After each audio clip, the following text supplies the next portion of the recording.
Working while pregnant can be a scary thing to consider. You have to consider the health of the baby and the health of the mother. You have to think about how your job may change your body and health. But it is possible. In the third trimester of pregnancy, you may have to work a little differently, but it is possible to continue your job even in the third trimester. Take a look at this article for tips on working while pregnant during the third trimester. Recently I learned about one of my colleagues who was pregnant during the last trimester of pregnancy. She never stopped working, and she even did some heavy lifting. At one point, she was even on the second floor of the office building when she felt the need to go to the restroom. She was able to make it down the stairs, but when she came back to the office, she was already in labor. This situation caused her to begin to bleed, and she was sent to the hospital. She later gave birth to a baby girl, but there are also the risks of her baby girl developing any kind of birth defects. She had to take it easy during the last trimester, and she has to continue to be careful while breastfeeding her baby girl. Keeping the baby out of harm's way is her #1 priority. Working while pregnant, third trimester. Working while pregnant in your third trimester can be a bit more uncomfortable and you may experience some additional tiredness and nausea, but pregnant women can still work in the third trimester.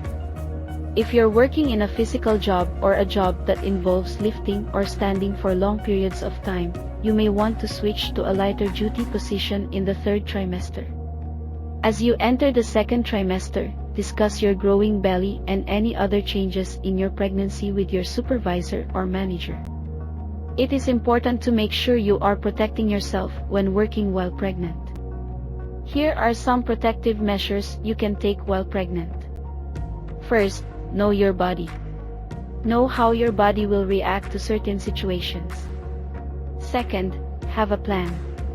Know how your workload will be split. Will you have someone working with you? You can also do some work at home or take time off of work if you are feeling fatigued. It is important to take care of yourself while pregnant. If you are working, be sure you are doing so safely. Most women are faced with the big decision of whether or not to continue working while pregnant. This is a very personal decision, and the factors involved can vary from person to person. That being said, most often, the decision to continue working during pregnancy is due to the fact that most people don't have a choice. In order to survive, you need money, and if you have a job, you need to work. In addition, most people don't want to lose their jobs, and it is a wise idea to keep your job until the end of the pregnancy. If you're going to insist on working while pregnant, then here are a few things you should be aware of.